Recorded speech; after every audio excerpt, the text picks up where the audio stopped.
fé. Não estou aqui para dizer, ou para falar mal deles, mas eu quero orar por eles. A gente está perdendo o conceito de amor pelo próximo. A gente usa muito versículo, mas tem que viver o versículo. Falar com a mão de muitos esfriou. E nossa, como é que está? Como é que está o nosso posicionamento? O que está acontecendo? O que a gente está fazendo? A gente está indo muito para a internet para falar bonito. A gente está postando muita foto, é muito bumerangue, é muita imagem, é muito vídeo. Será que a gente está vivendo? Será que a gente está se movimentando? Será que a gente está se posicionando? Será que a gente está chorando quando outros choram? O que a gente está fazendo? Que possa ser uma noite de alinhamento, que possamos nos movimentar.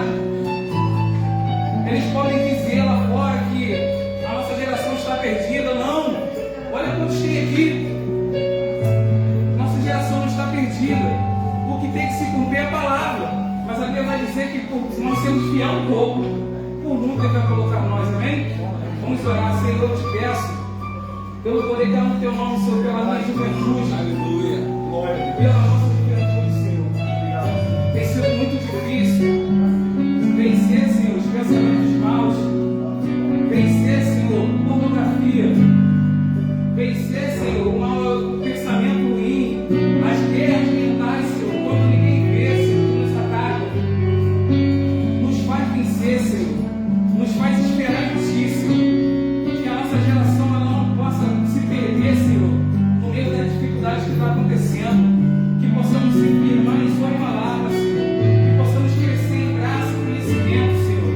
Venha nos revestir do Seu poder, Espírito Santo de Deus. Eu venho te pedir por cada vida que se encontra aqui, que possamos ser daqui posicionados a fazer a diferença no nosso trabalho, no nosso colégio, na nossa faculdade, na nossa vizinhança, Senhor.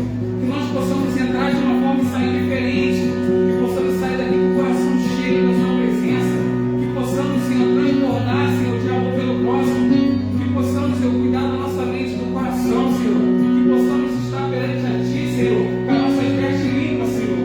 Se tiver alguém com a lamparina vazia, Senhor, que possa encher, que possa ter armazenamento. Se tiver alguém com as vestes sujas, Senhor, que seja uma noite que possa sair com vestes limpas e que tudo seja para a glória do Teu nome, Senhor. Muito obrigado por cada vida que se encontra aqui. Obrigado, Senhor, porque nós não sabemos o dia da manhã, mas sabemos que no amanhã o Senhor está lá, Senhor. Então estamos seguros, Senhor, na Sua palavra. É isso tudo que eu te peço e te agradeço em nome de Jesus. Amém. Deixa eu sentar em nome de Jesus.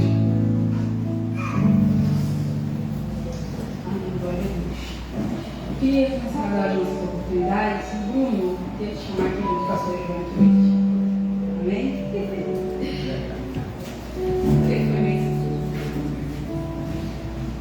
Boa noite, graças e paz. Amém. Nós estamos em 13 aqui hoje.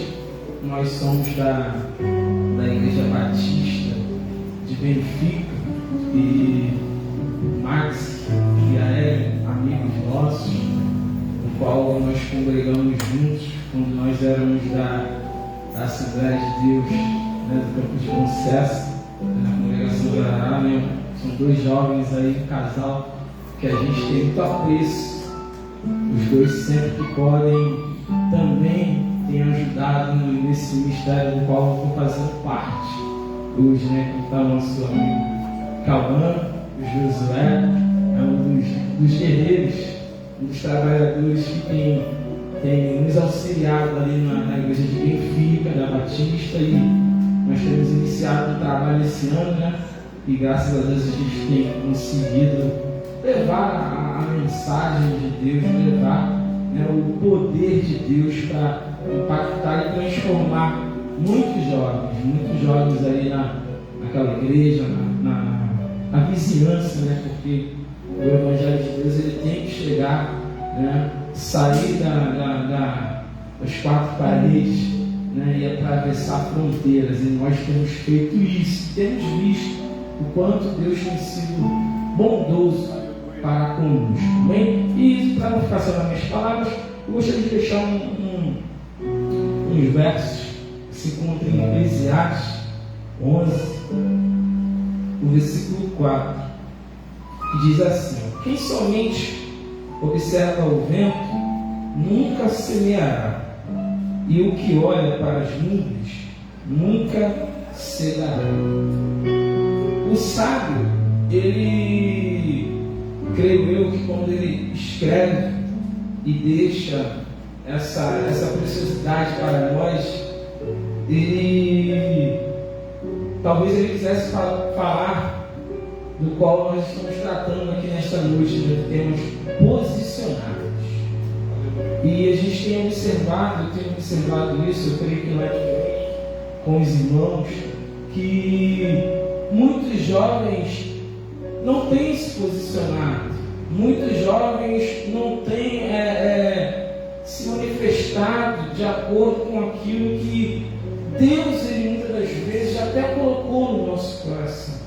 O sábio diz que aquele que fica olhando o vento, ele não vai semear, né? É aquele jovem que muitas das vezes ele precisa dar uma opinião, ele precisa pregar o amor de Deus, muitas das vezes na sua comunidade, no seu trabalho, na sua faculdade. Então, quem faz faculdade aqui sabe o quanto é difícil de falar do amor de Deus, quanto é difícil se posicionar, né, concernente àquilo que Deus ele nos permite vivenciar.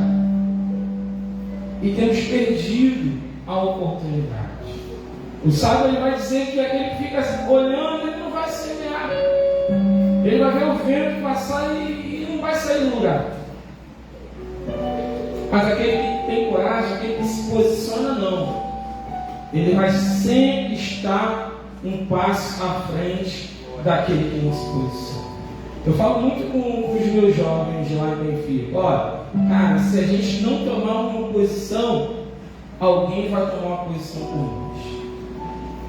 Se nós não levarmos a palavra de Deus para outros jovens que precisam ouvir, outros vão fazer no nosso lugar. Porque o reino de Deus, o Evangelho de Cristo, ele é movimento. Se você for pegar em todo o Evangelho de Jesus Cristo, você vai ver que quando Jesus ele lança um desafio, ele não fica parado, ele não perde muito tempo, ele segue adiante, porque o Evangelho é semear e seguir à frente. Não podemos ficar parados. Precisamos nos posicionar. Que nessa noite, você, eu, nós, possamos nos posicionar no momento em que é para a gente tomar uma atitude, ter uma atitude. Amém? Agradeço a oportunidade, obrigado por.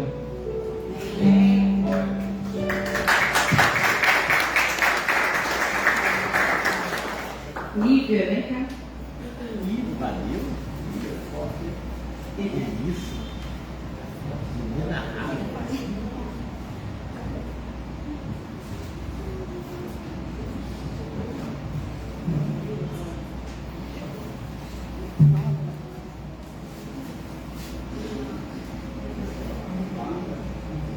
Das paz, né, igreja? Para mim é um motivo de muita alegria estar aqui. Meu nome é Nívia, sou da Assembleia de Deus, eu desejo a Jacarepaguá, pastor Alex, Campo de Bom Sucesso. Para mim é uma honra não conhecer essa casa, conhecer o Marcos, que é uma parte da galera aqui. Glória a Deus. Eu não vou me estender muito, mas eu estava sentada ali e eu vi esse tema, posicionados, né? E já foi falado aqui no início, foi falado também pelo querido que veio agora aqui dar essa oportunidade. Vivemos num tempo que nós temos que nos posicionar como verdadeiros cristãos. E não é muito falar, realmente é nas suas atitudes. Nós temos que ser a própria Bíblia revelada a este mundo. Você não precisa falar muita coisa, você precisa ser. O mundo ele quer ver quem você é. Ele não quer saber quem você é, quer ver o que você faz, quem você é. De boca fechada, onde você vai, Deus revela quem você é. Para quem precisa de uma palavra sua, de um exemplo seu. Eu estava ali quietinha e eu de verdade já falo sobre o Michel, meu esposo, que vai estar daqui a pouco. Falei assim, bom, eu acho que vai receber. É bom ficar sentadinho, né?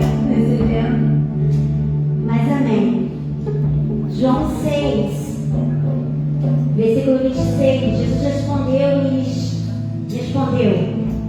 eu lhes digo a verdade. Vocês querem estar comigo não porque entenderam mas porque lhes dei alimento. Não se preocupe tanto com coisas que se estragam como a comida, mas usem as suas energias buscando o alimento que permanece para a vida eterna, o qual o Filho do Homem pode lhes dar. Pois Deus, o Pai, o colocou em mim, seu selo de aprovação. Jesus trouxe essa palavra para a multidão logo depois que foi a multiplicação dos pães.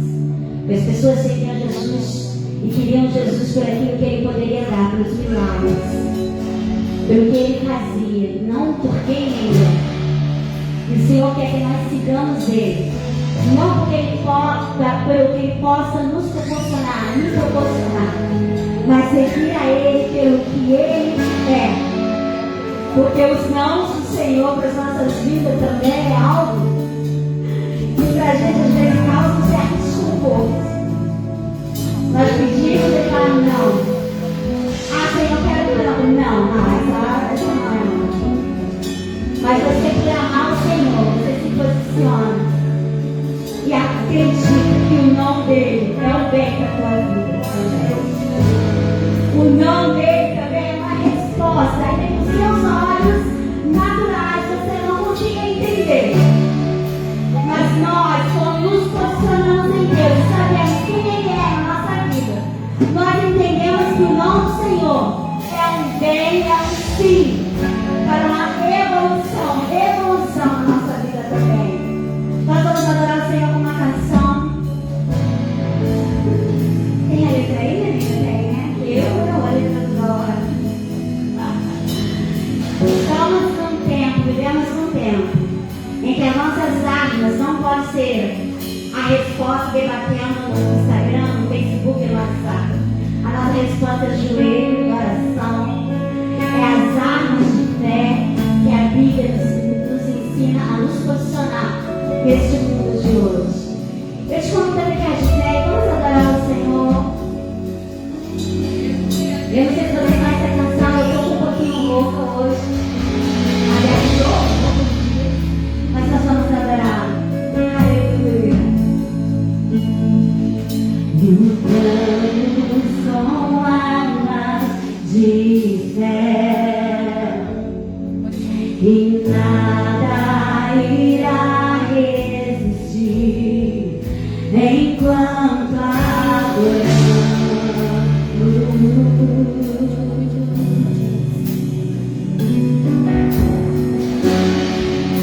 Em meio às tribulações, o nosso Deus é vencedor. Nós o adoramos. Aleluia.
Amém?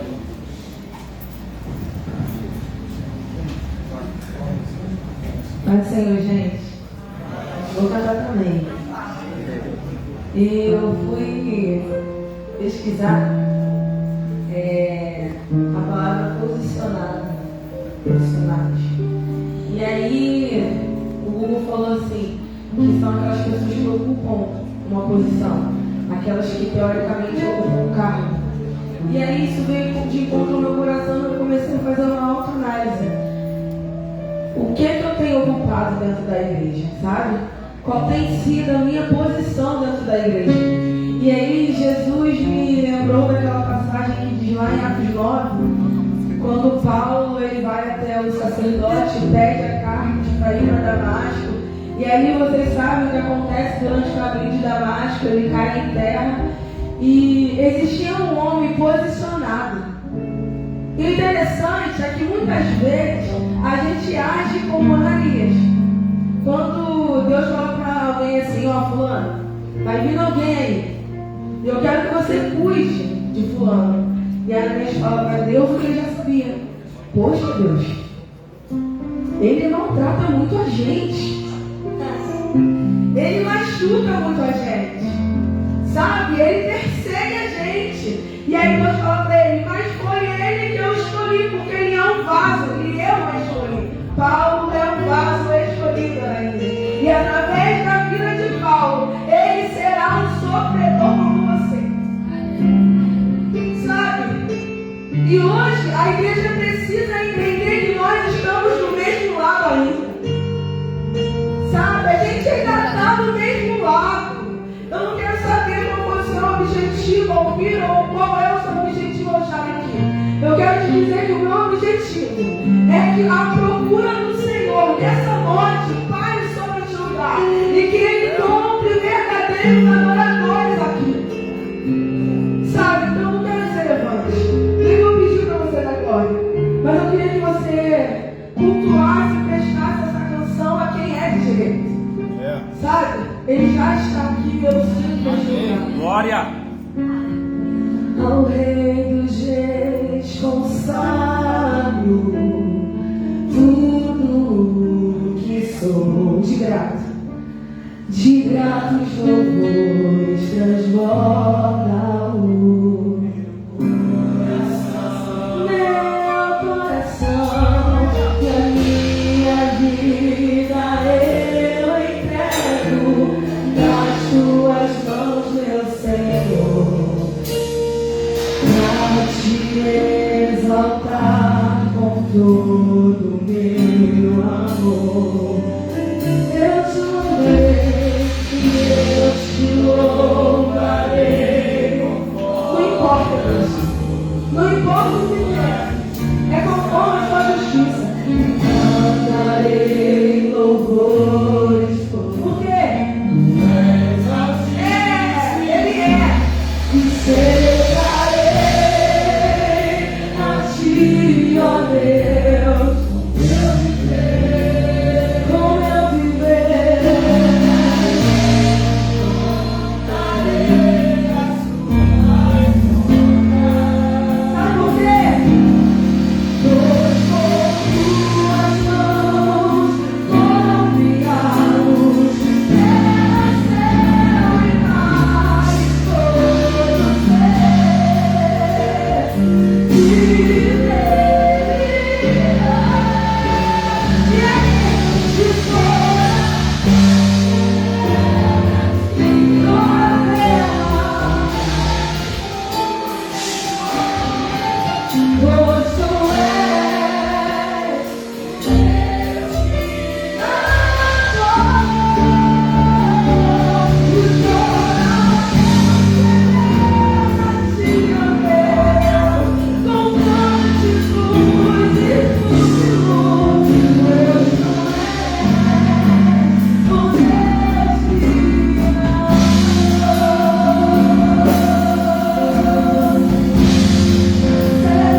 Presença que faz a gente largar o pecado, sim, porque pecado ainda é pecado.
nossa amiga Juliana.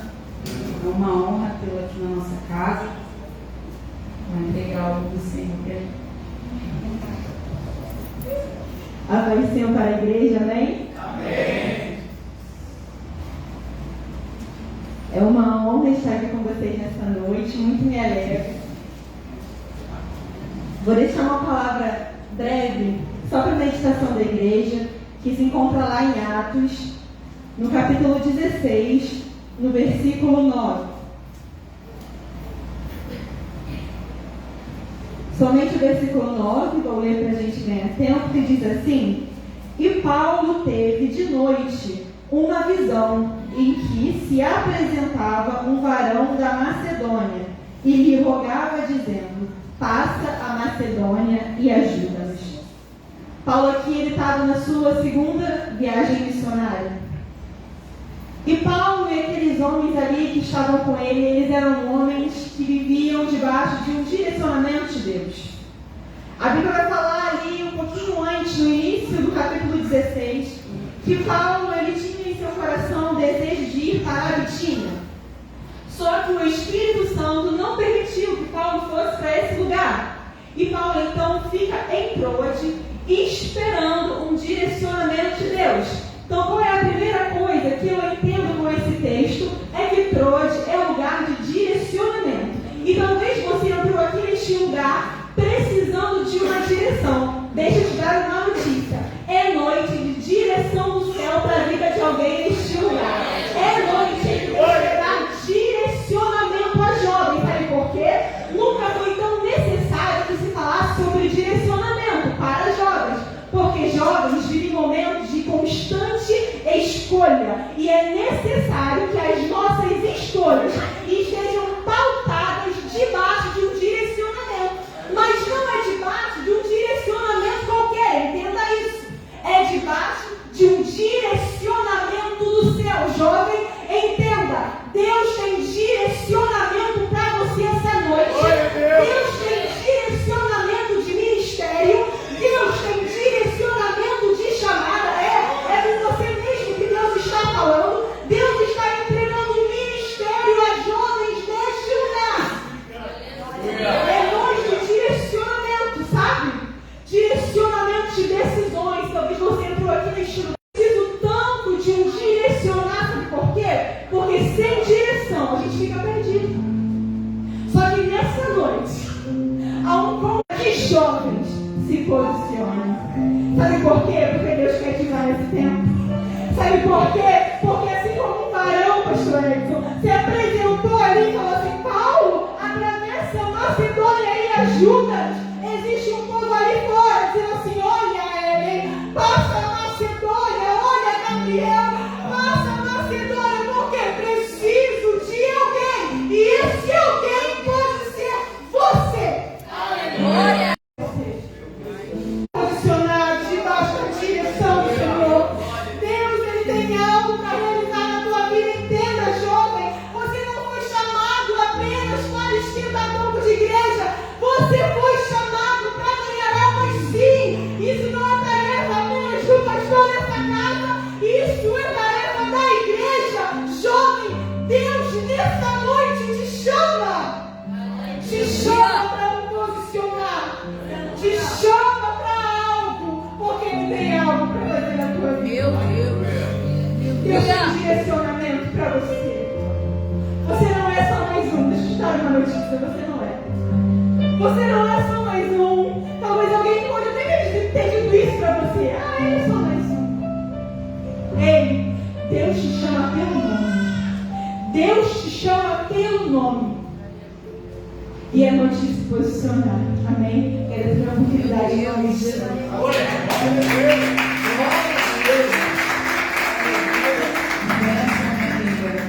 Eu queria estar chamando meu pastor para poder dar uma palavra, fazer as nossas ofertas, logo após Juliana Pereira, tá? Calma, não é você não, vai cantar não. Eu sei que você não canta, amiga, você é da palavra, né? Juliana, com oportunidade.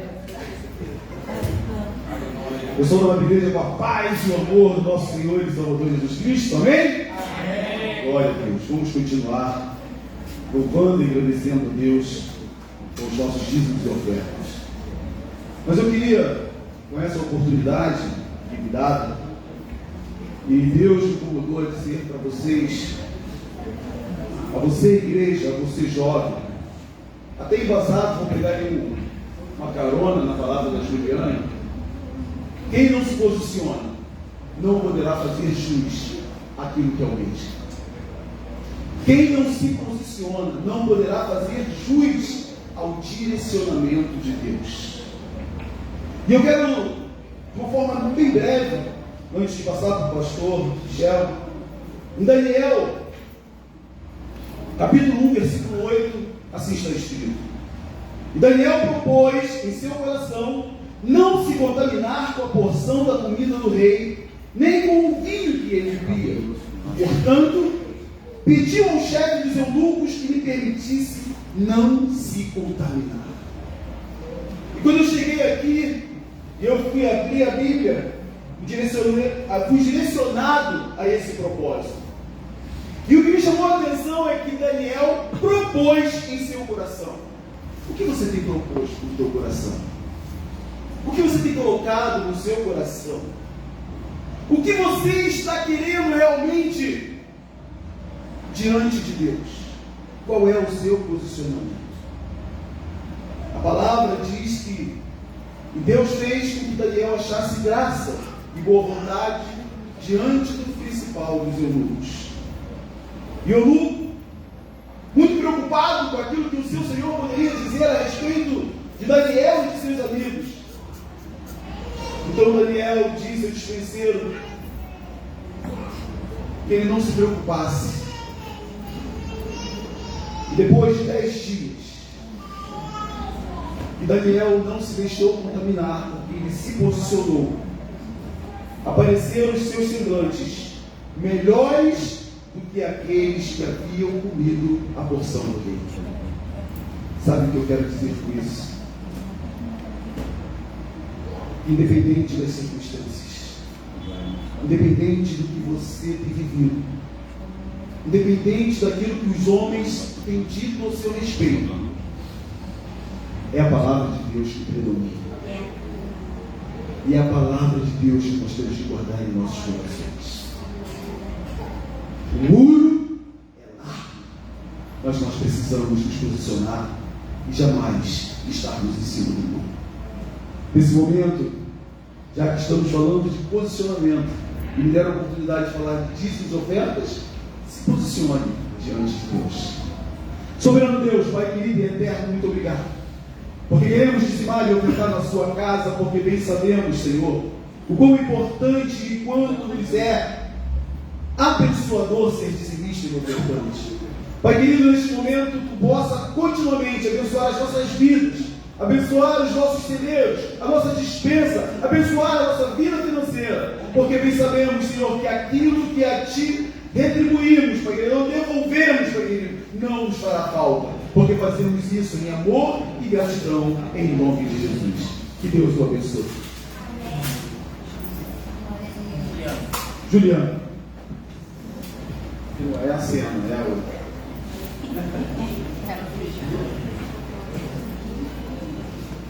Boa noite, graças e paz. Amém. É um motivo de grande alegria estar aqui, né? Existe através de Max, da Ellen, grandes amigos. É muito bom estar de volta a essa casa. Há muito tempo eu moro aqui no Jacaré, mas tem muito tempo que eu não venho aqui embaixo. Né? Mas o Senhor, hoje, nessa noite, eu estou aqui exaltando o nome do Senhor. Peço que você fique de pé, vamos louvar o Senhor, vamos exaltar o Senhor.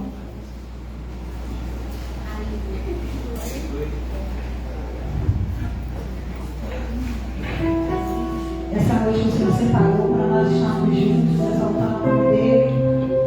Eu peço que você nessa noite adore o Senhor, exalte ao Senhor com tudo que você tem, com tudo que há dentro de você, que nós estamos aqui somente para adorar o Senhor e render glórias, aleluias, a quem é digno, a quem merece o nosso louvor e a quem merece a nossa oração. Nós estamos aqui, não seremos de ti, nem a Deus.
glória. Nós estamos em um ambiente propício para nós exaltarmos o nome do Senhor.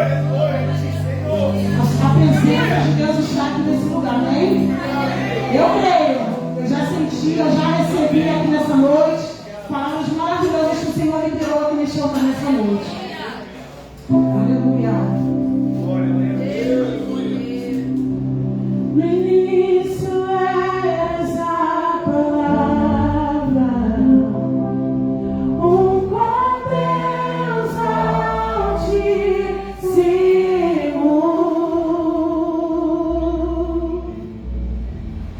o mistério vivo agora, que sem ti se revelou.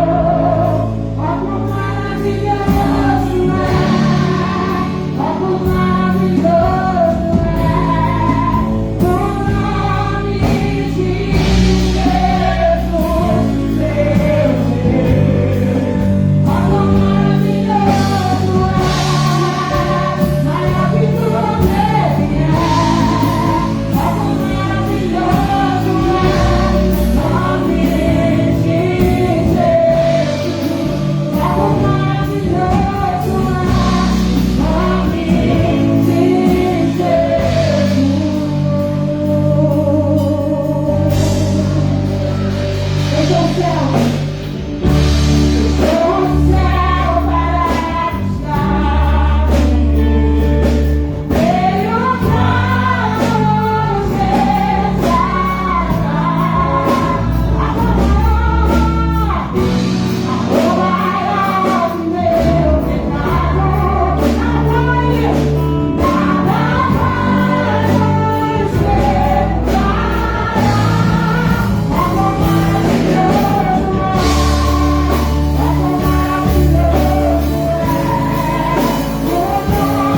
Maravilha. Amém. Já estamos de pé, estenda suas mãos para cá. Quero convidar o pastor Michel, Assembleia de Deus, Jacarepaguá, Michel com sucesso, isso? Vamos estar nesse momento. Deus, por favor, vem para cá, ajude aqui. Vamos estar orando nesse momento. Soberano Deus, Pai querido e eterno, queremos te apresentar, Senhor, o teu servo.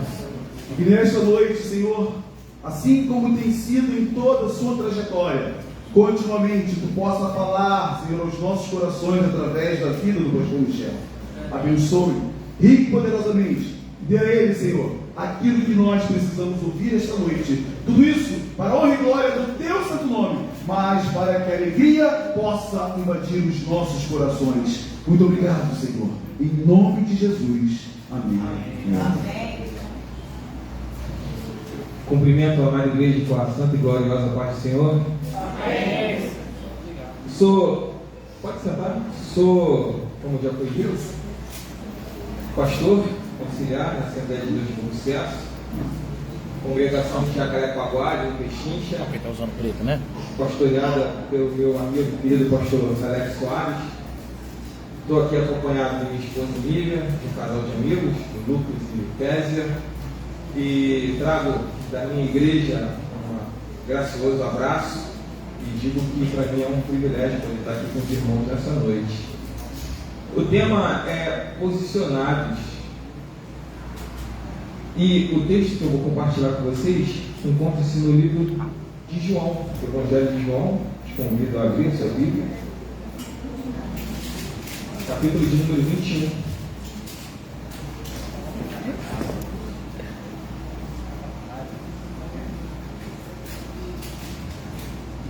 Evangelho de João, capítulo de número 21.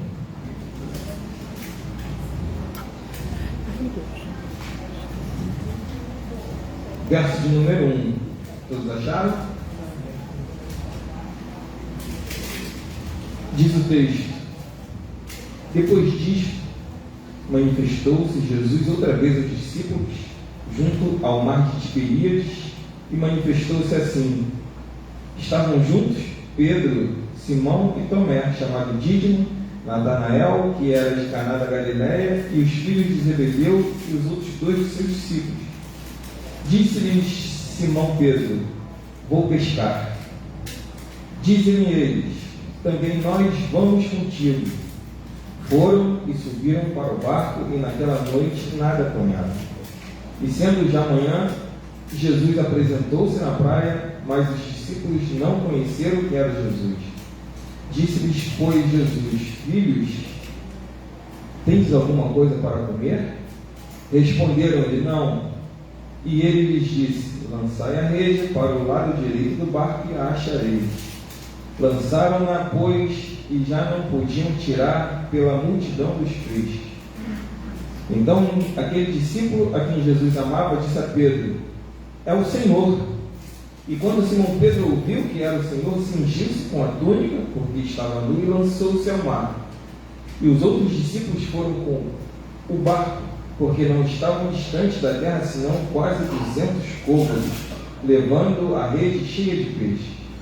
Logo que desceram para a terra, viram ali brasas, e um peixe posto em cima e pão. Disse-lhe Jesus: trazei os peixes que agora apanhastes. Simão Pedro subiu, puxou a rede para a terra, cheia de 153 grandes peixes, e sendo tantos que não se rompeu a rede. Disse-lhe Jesus: vinde, comei. E nenhum dos discípulos ousava perguntar-lhes: quem és tu? Sabendo que era o Senhor. Chegou, pois, Jesus e tomou o pão e deu-lhes e semelhantemente peixe. E já era a terceira vez que Jesus se manifestava aos seus discípulos depois de ter ressuscitado. Verso de número 15. E depois de terem jantado, disse Jesus a Simão Pedro: Simão, filho de Jonas, amas-me mais do que a estes? E ele respondeu: sim, Senhor, tu sabes que eu te amo. Disse-lhes: apacenta os meus cordeiros. Tornou a dizer uma segunda vez: Simão, filho de Jonas, amas-me? Disse-lhes: sim, Senhor, tu sabes que eu te amo.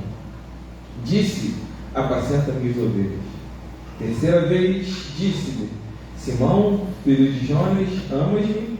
Simão entristeceu por ser lhe dito pela terceira vez: amas-me? E ele lhe disse: Senhor, tu sabes de tudo. Tu sabes que eu te amo. Disse Jesus: apacenta as minhas ovelhas. Na verdade, digo que quando era mais moço, te estendias a ti mesmo e andavas por onde querias. Mas, quando forem velhos, estenderás tuas mãos e outro te cingirá e levará para onde tu não queiras. E disse isso significando com que morte havia ele de glorificar a Deus. E dito isso, disse-lhes: segue-me. Glória. O texto fala de um personagem que marca a história do Evangelho como um líder levantado por Deus, que quando a gente para olhar e analisar o perfil da liderança daquele a quem Jesus escolhe, é alguém completamente diferente do protótipo que qualquer um de nós escolheria para liderar ou para nos acompanhar. De quem o texto fala? O texto fala de Pedro. Pedro é aquele a quem Jesus chama, e além de chamar, Jesus envia com propósito, com uma missão. Pedro é filho de João, irmão de André.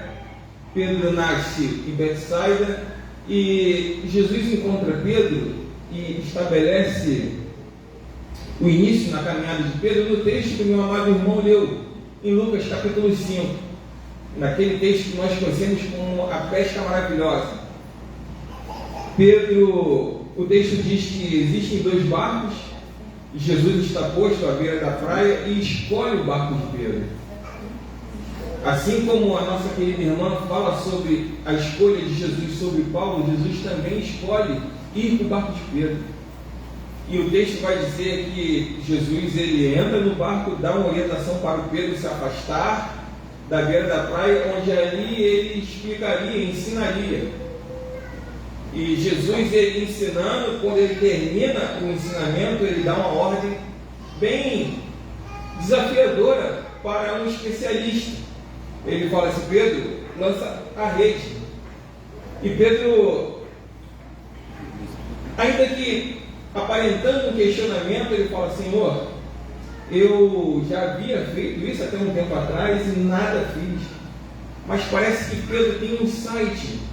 Parece que o Espírito Santo dá uma olhada no Pedro, que após um cenário de uma realidade frustrante, Pedro fala assim: porém, debaixo da tua palavra, eu vou e lanço. E o texto vai dizer que ali foi um sucesso, porque Pedro simplesmente decidiu obedecer a palavra de Jesus.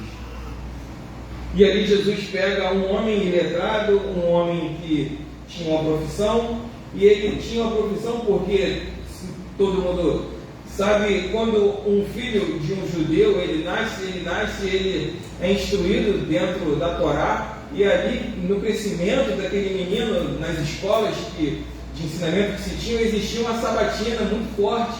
E quando aquela pessoa, aquele menino, ele não correspondia à expectativa de todas as perguntas que eram feitas pelos rabinos na época, aquele menino é colocado para continuar a vida dele e exercer uma profissão, normalmente um aprendizado vindo de uma família, e ali ele segue a sua vida social. E Pedro é esse que segue provavelmente a profissão do pai. E Pedro, naquela pesca maravilhosa, Jesus já começa a dar um insight para aquilo que Pedro deveria fazer como ensinamento e como posicionamento. Pedro questiona, fala: Jesus, eu fiz e não aconteceu nada, mas debaixo da tua palavra eu vou e faço. E debaixo da palavra de Jesus, Pedro captura uma quantidade muito grande de peixe. E ali Jesus fala assim: Pedro, a partir de hoje eu não farei mais você pescador de peixe, mas pescador de homens.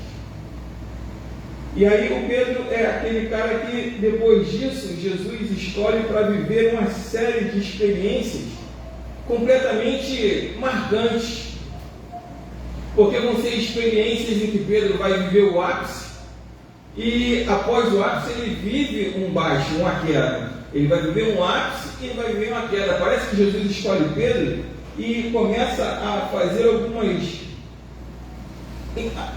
algumas pegadinhas, algumas surpresas com Pedro, e Pedro começa a crescer junto com Jesus, vivendo coisas espantosas, porém momentos de declínio. Vamos lá, eu anotei algumas para a gente conversar um pouco nessa noite. Jesus transforma Pedro em pescador de homens. Esse Pedro é aquele que vai receber a revelação de Deus acerca de Jesus depois da pesca maravilhosa. Tem a multiplicação dos pães, Jesus chama os discípulos, e ali naquela aglomeração de discípulos e toda a multidão com fome, Jesus chama aquela galera com canto, e parece que Jesus, preocupado a respeito daquilo que as pessoas falam, Jesus chama os discípulos e pergunta: quem eles acreditam que eu sou? E aí, naquele alvoroço, uns dizem que tu és Elias, outros João Batista, outros um profeta, e Pedro é aquele que toma a frente e meio que atropelando todo mundo, dá a famosa declaração, que é uma das maiores declarações de fé que tem na Bíblia. Pedro simplesmente diz para Jesus: tu és o Cristo, o Filho do Deus vivo. Glória. E Jesus olha para Pedro e, parecendo que tentando colocar um controle no Pedro, ele diz assim: bem-aventurado és tu, Simão Barjonas, porque não foi nada senão, não foi nem carne nem sangue que tu revelou, mas o Pai que está no céu, isso ele me revelou a ti. Parece que Jesus fala assim: Pedro, você não aprendeu isso pelas suas experiências humanas, nem pelas suas habilidades. Foi o próprio Deus que me revelou a ti. Só que o Pedro é aquele cara que, depois que recebe a revelação de Deus acerca de Jesus, ele naquele mesmo texto vai dizer assim: e eu digo a tu, Pedro, tu és Pedro, e sobre esta pedra eu edificarei a minha igreja. E Jesus, ele começa a trazer Pedro para um cenário, para um ambiente diferente. Bom, quando Jesus fala: tu és Pedro, e sobre esta pedra, eu quero compartilhar algo com vocês que, assim que quando a gente começa a estudar e descobrir algumas coisas, são coisas que vão marcando a vida da gente. Eu não nasci em berço evangélico, eu fui durante muito tempo católico, apostólico romano, e eu sempre acreditei que o Pedro era a figura do Papa, melhor dizendo, era a continuidade daquilo que foi um dia Pedro estabelecido por esse texto. Eu respeito, eu não estou aqui para falar sobre os irmãos católicos, não estou aqui para isso. Mas quando a gente estuda a Bíblia, a gente vai ver que Jesus, quando Jesus fala tu és Pedro, a palavra no original ali diz Petrus, ou seja, fragmentos de pedra. É uma pedra grande que, quando a gente pega e bate com o martelo, se despedaça em pequenos fragmentos. Aquilo ali é o significado da palavra Pedro, Petrus. E Jesus, ele chega e fala sobre esta pedra. Aí, quando a gente olha para o significado da palavra pedra, que no original é Petra, rocha inabalável, a gente vai entender que Jesus, ele fala assim: tu és Pedro, e sobre esta pedra, essa rocha inabalável que sou eu vou edificar a igreja. Então, Pedro, você é um fragmento de mim. Aleluia. Quando a gente vê o estabelecimento da igreja, a gente vê o aparecimento ou a aparição dos cristãos, a gente vai estudar e entender que o cristão nada mais nada menos do que um pequeno Cristo. Então, quando Jesus estabelece Pedro, tu és Petrus, a partir daí ele já fala assim: você, Pedro, vai ser um dos meus discípulos, um pequeno fragmento de mim, e a partir desse fragmento vocês vão se multiplicar e vocês vão estabelecer uma igreja. Se Jesus tivesse estabelecido a igreja sobre Pedro, a gente veria uma igreja completamente oscilante. Mas Jesus fala sobre esta pedra. Jesus chama para si a responsabilidade e diz: Pedro, você é a continuidade daquilo que eu inicio hoje em você. Então, o Pedro é aquele cara que recebe essa declaração de Pedro, de Jesus. Só que o Pedro é aquele cara que em Mateus 22 vai dizer que quando Jesus começa a falar sobre o tempo do fim e sobre o propósito dele de morrer, é aquele cara que fala assim: Jesus, você não pode fazer isso. Jesus, não, longe de você morrer. E ali Jesus ele olha para Pedro, e quando Jesus olha para Pedro, ele libera aquela frase que todos nós conhecemos: para trás de mim, Satanás. O Pedro que recebe a revelação: tu és o Cristo, o Filho de Deus vivo, é aquele que outrora dá uma oportunidade para tentar demover Jesus do plano da cruz. Esse mesmo Pedro caminha e vai viver aquele milagre fantástico, que é um dos milagres que eu mais tenho apreço na Bíblia, que está em Mateus 17, 24, quando os cobradores de impostos vão bater na porta da casa, está Jesus e Pedro. E quando os cobradores batem, Pedro fica assustado, incomodado, porque o cobrador vem e para cobrar o imposto, e se tem uma coisa que inquieta a gente, é a cobrança de uma dívida que a gente sabe que a gente não pode pagar. Porque aquilo mexe com o caráter, mexe com a dignidade da gente, e Pedro, preocupado, ele entra dentro da casa e fala: Jesus, o cobrador está ali. Jesus fala assim: eu sei, Pedro, quem é digno de cobrar? A quem direito de cobrar o imposto? Dos cidadãos ou dos filhos? Aí Pedro fala assim: Jesus, os isentos são os filhos.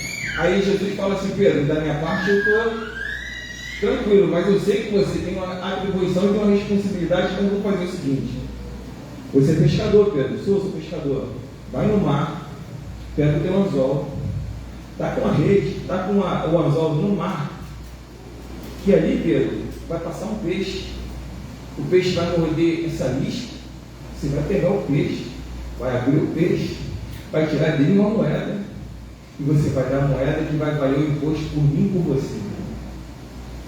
Não sei vocês, mas quando eu olho para essa fala de Jesus parece que dá um nó na cabeça do Pedro, porque se existe algo improvável, é ter uma moeda dentro de um peixe. E o valor daquela moeda, do estaque, eram 2 estaques, era o valor exclusivo, ou o valor certo para se pagar o imposto, tanto dele, Pedro, quanto de Jesus, que não tinha.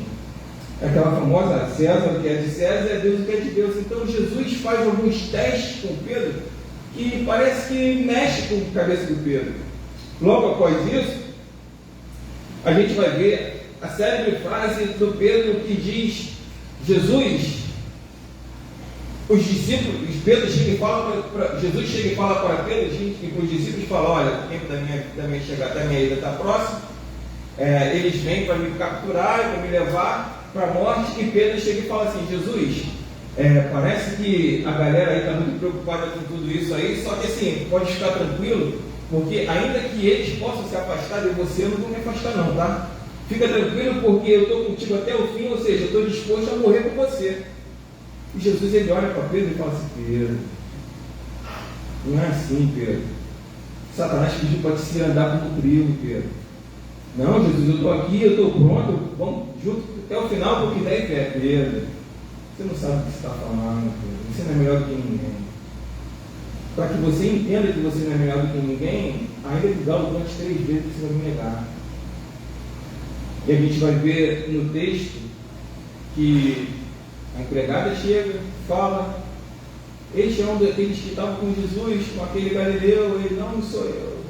Aí o servo, o parente de Malcolm, aquele a quem Pedro corta a orelha quando os soldados se aproximam, ele reconhece Pedro e fala a mesma coisa. Aí mais um dos servos que está com ele chega e fala assim: pelo sotaque eu conheço ele, ele é um dos galileus, ele estava com esse Jesus e estava lá. E aí o texto vai dizer que Pedro começa a esbravejar, de bafuir palavras, a falar palavras pesadas e nega Jesus. E quando é a terceira vez, Jesus lança aquele olhar de angústia para dentro de Pedro. E quando a gente lê com afinco, com destreza o texto, a gente sente a penetração daquele olhar de Jesus, não condenando, mas olhando para o Pedro e dizer, como se Jesus, através de um olhar, falasse: Pedro, eu te avisei. Pedro, tomado de uma tristeza angustiante, ele se afasta, chora, e ali ele vive uma das maiores crises internas que alguém pode viver. Esse é o Pedro. é aquele que vive os altos e os baixos, é aquele que se posiciona e diz que eu estou pronto para a guerra, mas é aquele que, por causa das dificuldades, abandona a posição e foge. Pedro é aquele que diz, eu estou em condições de pronto para, e é aquele que, por causa de uma necessidade, ele abandona. Pedro é uma representação minha e sua. Todo mundo carrega dentro de si um pouco de Pedro. Não à toa o tema posicionados. Pedro é aquele a quem a gente deve se espelhar por conta da voluntariedade, por conta da espontaneidade, mas Pedro é aquele que a gente precisa se preocupar porque, diante de situações adversas, nos faz negar o Jesus. E esse é o Pedro do texto de João 21 que nós lemos. Eu queria compartilhar com vocês algumas verdades que o texto fala para nós. Quando Jesus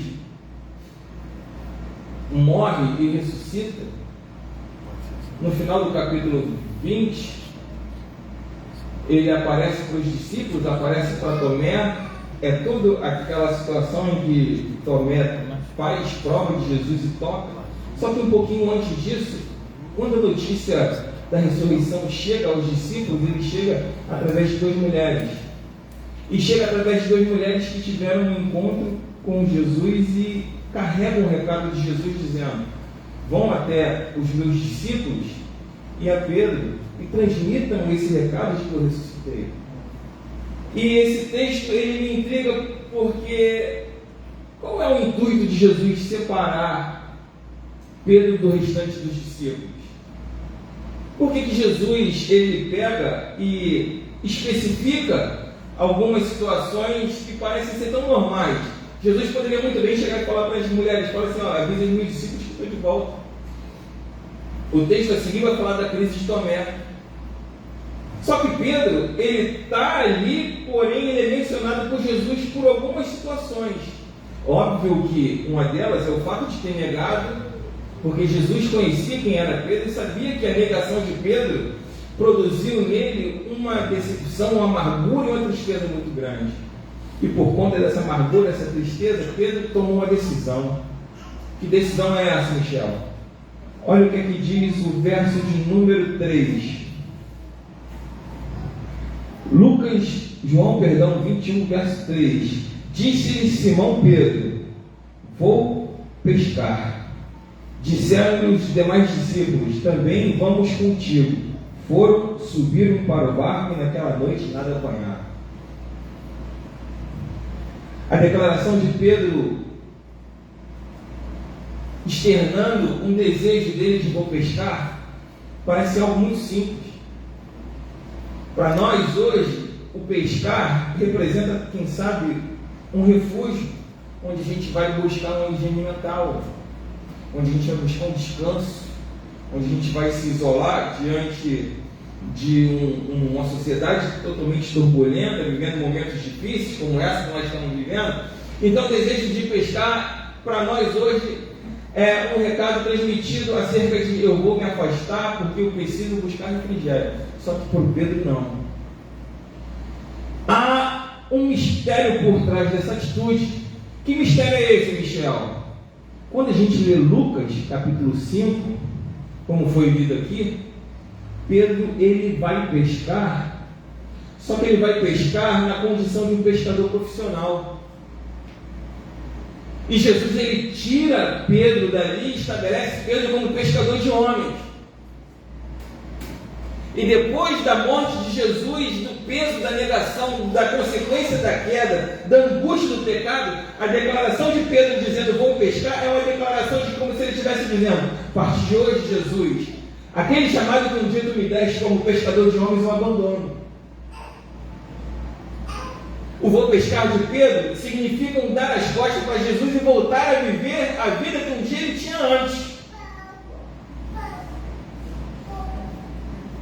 Isso oriundo ou causado por uma queda, por um pecado, por uma soberba em achar que era além daquilo que ele de fato era. Talvez pelo fato de cheio de si e de experiências, acreditar que sozinho ele conseguiria viver as coisas que ele um dia viveu. Só que esse mesmo Pedro que pescou uma quantidade de peixe maravilhoso debaixo de uma palavra de Jesus, ele acreditou que poderia resolver as coisas pelo poder das suas próprias mãos, seus próprios braços. Pedro, quando diz vai pescar, ele abandona o ministério de Jesus e pior, ou tão ruim quanto, ele é um líder que por conta de uma atitude arrasta a multidão com ele. Porque os discípulos que estavam com ele chegaram e falaram assim: nós vamos com você também. Qual a verdade que a gente aprende nesse texto? O líder, ou ele é uma bênção, ou ele é um impeditivo para a continuidade da obra. Não existe líder meio termo. Então nós como igreja precisamos orar pelos nossos líderes. Nós como igreja, como filhos, como discípulos, precisamos colocar a vida dos nossos líderes nas mãos de Deus. Pergunta que eu faço para você é uma pergunta que um dia um pregador, a quem eu admiro tanto, fez para aquela igreja que eu estava, e aquela pergunta trouxe um impacto muito grande no meu coração. Aquele pregador um dia disse assim: se o seu pastor precisasse da sua oração para viver, que tipo de vida ele teria? Qual é a qualidade da oração que você entrega para Deus acerca dos seus líderes, dos seus pastores? Você tem orado por eles na medida em que eles precisam? Como a nossa querida irmã disse, a responsabilidade de ganhar vidas não é só do pastor. E um dia eu fui um membro, assim como você sentado, e hoje Deus me colocou como pastor. E hoje eu vivo a responsabilidade de carregar um chamado que faz com que, mesmo cheio de machucados, de problemas, de situações complexas, de coisas para resolver, eu tenha que abrir mão de resolver algumas coisas, ainda que temporariamente minhas, para ouvir, para auxiliar, para ajudar pessoas, para muitas vezes orar com fé para que o problema do meu amado irmão seja resolvido, e essa mesma fé que me impulsiona a orar por ele, às vezes eu dou encontro para resolver os meus. Ou você acha que crise de fé só acontece com quem está do lado de lá? Pedro é esse que dá as costas e abandona o chamado. O mesmo Pedro é aquele que, junto com os discípulos, estando pescando, olham para a beira da praia e encontram uma pessoa que estava ali. E essa pessoa não era nada mais, nada menos do que o próprio Jesus. Depois de ter morrido, era a terceira vez que apareceu Jesus, ele encontra aqueles discípulos e ele os chama por um nome muito especial. Jesus, ele olha os discípulos e, vendo mesmo aqueles discípulos que outrora o abandonaram, como Pedro, Jesus, ele não os chama de covarde. Jesus, ele não os chama de medrosa. Jesus, ele não chama aqueles discípulos de traidores. Jesus chama ele de quê? Filhos. Tendes porventura algo para comer? Jesus, ele olha para aqueles discípulos que abandonaram, e Jesus, com uma graça sobrenatural, ele olha e chama aqueles filhos. O texto vai dizer que quando os discípulos reconhecem Jesus e falam, o texto vai dizer aquele a quem Jesus mais amava. Isso é uma declaração de autoconfiança do próprio João, que se estabelece como o discípulo mais amado de Jesus. Ele fala: Pedro, é Jesus. Pedro, ele meio que despida, ele coloca a roupa e em volta parece que ele tem aquele impulso sanguíneo do Pedro, porque ele já coloca a roupa, já vai mergulhando, já vai abraçado no encontro de Jesus. O texto vai dizer que os demais discípulos vêm no barco do Pedro, não, é aquele louco que... E quando eles chegam diante de Jesus, Esse texto é muito rico em detalhes. Eles vão ver um detalhe que me chamou muito a atenção. Primeiro, ele fala que uma pesca, nessa pesca ele pega 153 grandes peixes. E aí eu não vou entrar no mérito de 153 grandes peixes, porque quando a gente para olhar o texto, a gente vai ver que essa quantidade de peixes traz para si um significado. Só que o próprio Jesus vai olhar e vai ver que no texto de número... verso de número 5, ele vai ler o verso de número... Deixa eu ler aqui. Número 9. Vai dizer o seguinte: logo que os discípulos vieram para a terra, eles viram ali brasas, um peixe posto em cima dela e pão. Jesus, ele cria uma fogueira. Jesus, ele cria um braseiro. O texto diz que quando os discípulos chegam à terra, eles encontram um braseiro ali. Aí a gente para olhar e fala assim: meu Deus, mas por que um braseiro? Por que no texto faz questão de se mencionar um braseiro? E aí a gente para voltar um pouquinho atrás, na hora que Pedro nega Jesus, no verso de número 18, do capítulo 18, vai dizer a seguinte frase.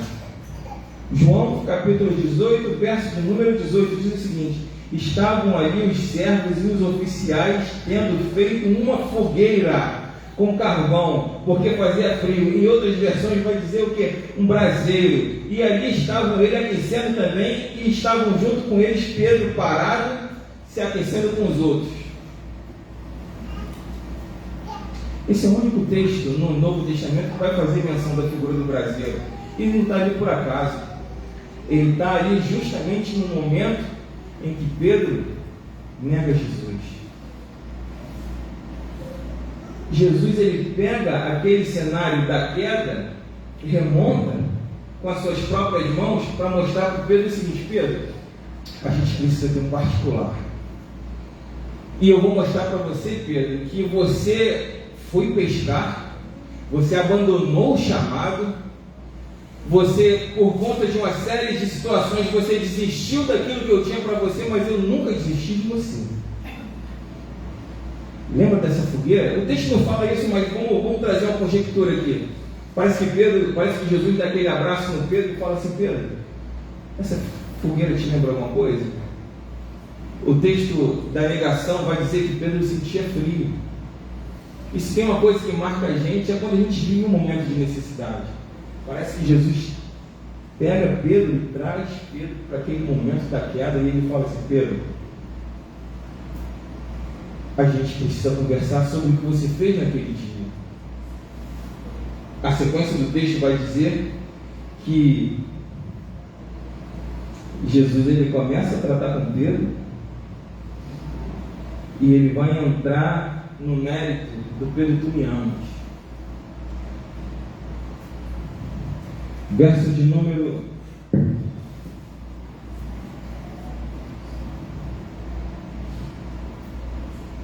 verso de número 14.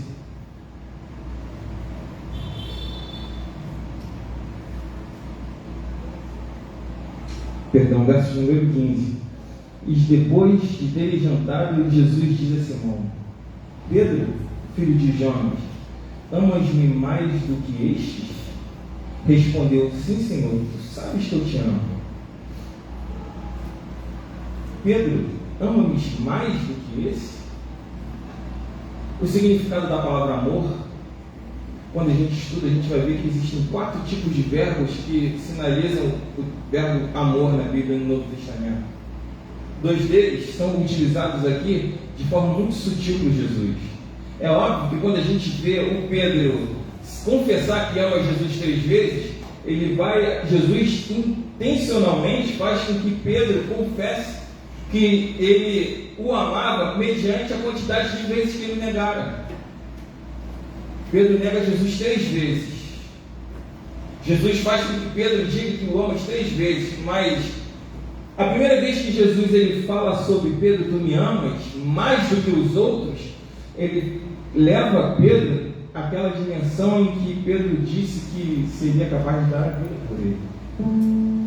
Jesus, estes aí estão sentindo o peso da pressão que é estar contigo nesse problema. Mas eu estou aqui, estou disposto a morrer contigo. Eu estou disposto a dar minha vida por você, Pedro. Jesus, ele chega e fala: amas-me mais do que a este? No original, Jesus fala: Petros, agapás-me. Jesus, ele usa o verbo agapau, ou seja, agape, que é o amor redentor que é atribuído ao próprio Deus. E Jesus, ele chega e fala assim: Pedro, agapas-me? A resposta de Pedro para Jesus é: sim, Senhor. Filos-te. Agape, filos. Amor incondicional, amor de amigo. Pedro começa a ser restaurado por Jesus, dizendo: Senhor, eu estou entendendo o que você está me falando.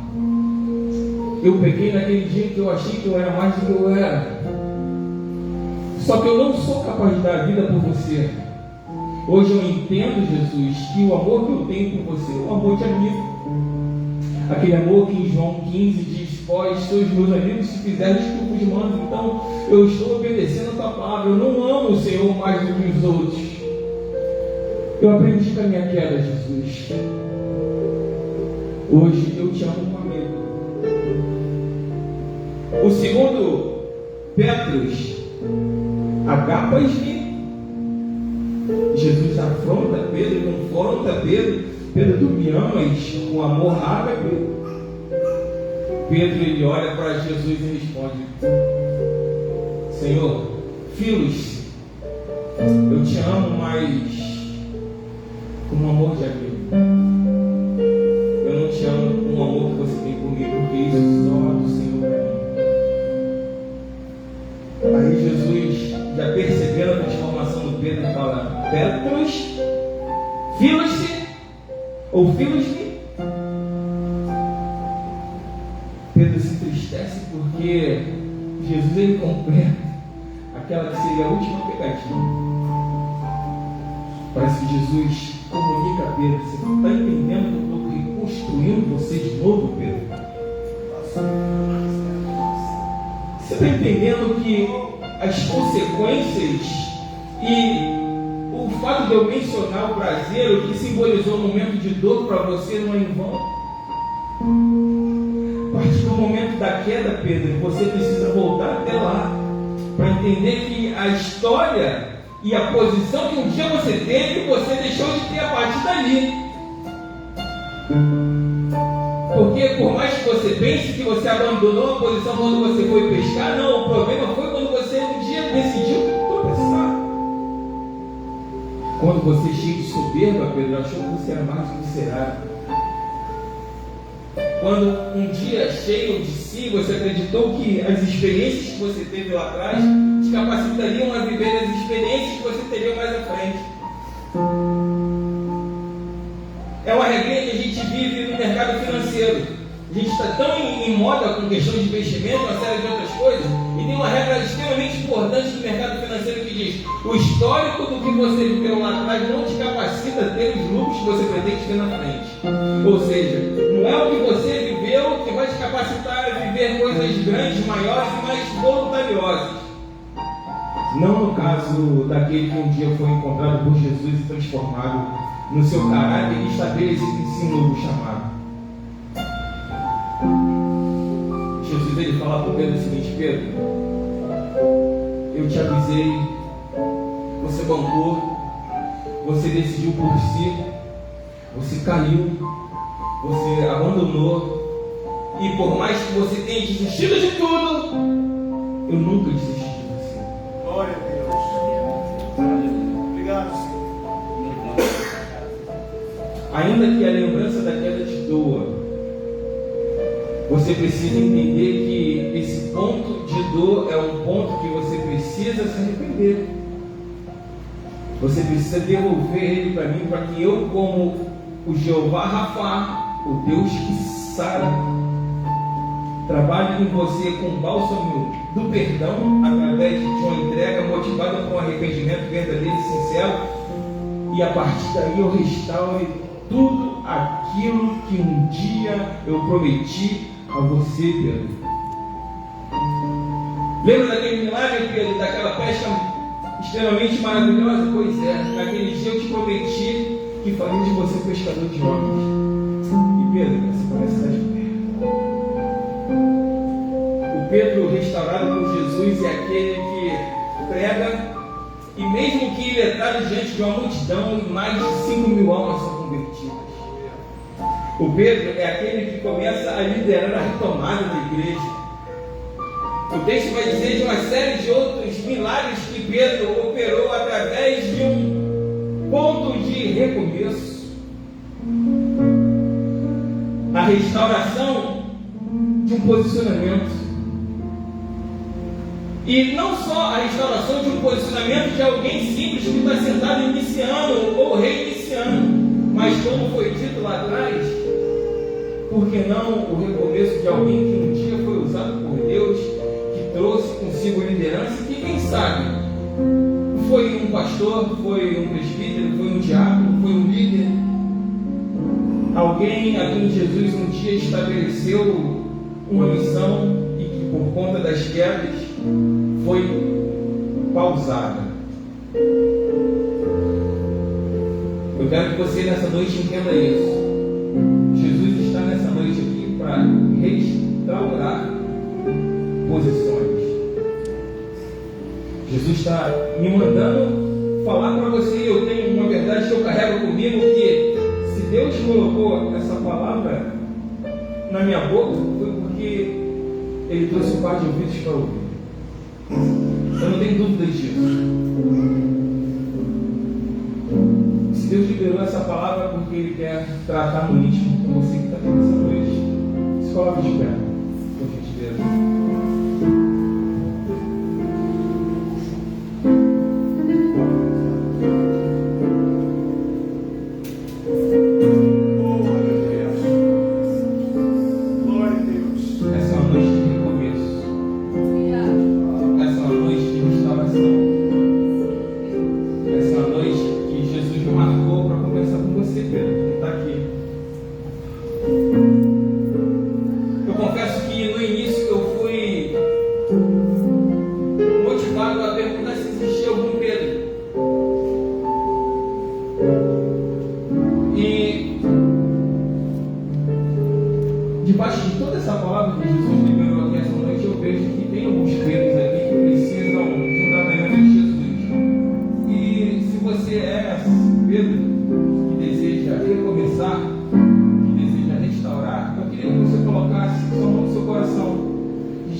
Love,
por um só ato de justiça veio a graça sobre todos os homens para a justificação de vida.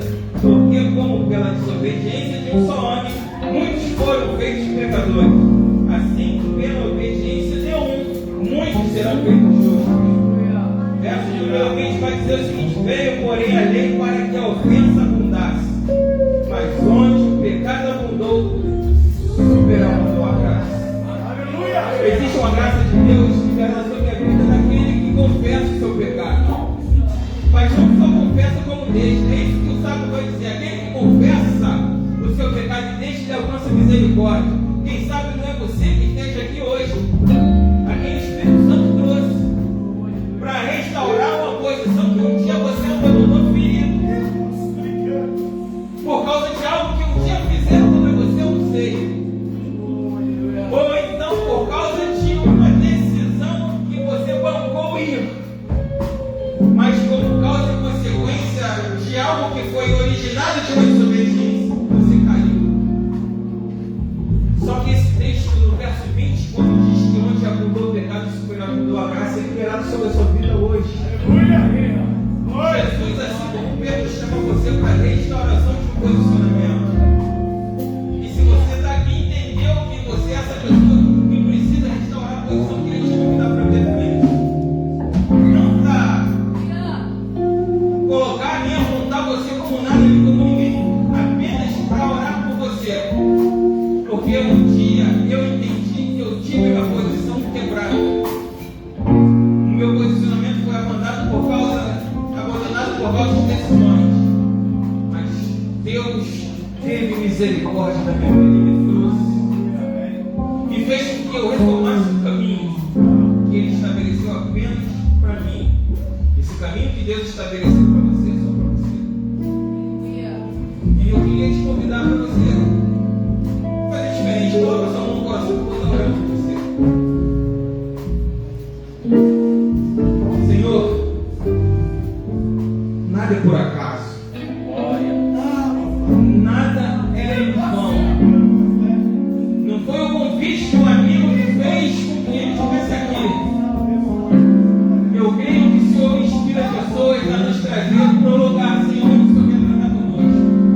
E esse é um lugar chamado casa de oração, onde o Senhor tem tratado conosco que aqui estamos. Não seria diferente comigo e com você que se encontra nessa noite. E eu oro e peço a Deus para que o Senhor possa tratar cada um de nós que aqui estamos, para que tu, ó Pai, nos leve ao lugar de onde um dia abandonamos a nossa posição e o Senhor possa nos restaurar e nos colocar ali, para que a gente possa trilhar o caminho que um dia nós abandonamos. Tem misericórdia de todos nós, eu te peço nessa noite, e ajuda-nos, ó Deus, a retomar o caminho. Tu és aquele que sonda os corações e que tu vê e acha sinceridade a cada um deles. Que seja assim para todos os que aqui estamos, a começar de mim, Pai. Para que o Senhor continue, Senhor, o caminho que o Senhor estabeleceu na nossa companhia.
que cada um tem sua responsabilidade na igreja.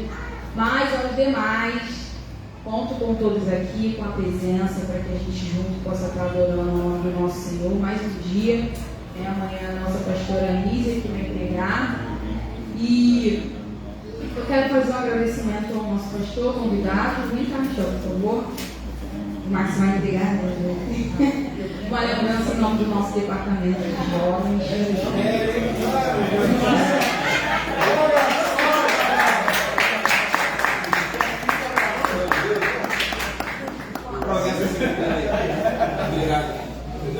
Obrigado. Obrigado. E é só isso que eu vou passar para o pastor para poder fazer o encerramento. Amém. Somos agradecidos a Deus por essa maravilhosa noite do Senhor. Quero agradecer, como já foi dito, a presença de todos. E, Gabriel, vamos estar orando, encerrando este culto. Possamos dizer quão maravilhoso Deus tem operado entre nós. Eu quero finalizar dizendo o seguinte: não desperdice a graça do Senhor sobre a sua vida. Se posicione. Seja um homem ou mulher de Deus, para que se cumpra todos os desígnios de Deus para a sua vida e para todos aqueles que te servem. Veja, Deus vai nos conduzir oração, encerrando, toque de pé, para que Deus possa continuamente nos levar em segurança para os nossos lares. Logo em seguida estaremos perdendo a bênção apostólica. Deus, nós te louvamos, Senhor. Obrigado. A nossa gratidão a Ti, Senhor, é imensa, que não tem tamanho o Senhor para expressar tudo aquilo que o Senhor tem feito em nossas vidas. Obrigado, Deus, por esta palavra, Senhor, que a qual nessa noite o Senhor ministrou ao nosso coração através do Teu servo. Oh Deus, uma palavra essa, Deus, que fluiu do Teu altar e veio para refrigerar a nossa alma, Senhor, e nos mostrar, o Senhor, o quanto somos importantes para Ti, ó Deus. Obrigado, Deus, pela oportunidade de estarmos aqui nessa noite. Obrigado, Deus, pela vida dos meus irmãos que estão aqui, Senhor. Para aqueles que tiveram a oportunidade, Senhor, de ouvir uma mensagem de vida, de esperança, uma mensagem, Deus, que vai mudar a história de cada um de nós. Obrigado, Deus, pelo nosso pastor Edson, Pai. Obrigado, Deus, pelos músicos dessa casa, por aqueles que colaboraram nessa noite. Te peço, Pai, uma bênção especial para cada um deles, ó Pai. Nos conduz, Senhor, para os nossos lares. Alguns, ó Deus, irão, Senhor, para distantes daqui, não moram na comunidade.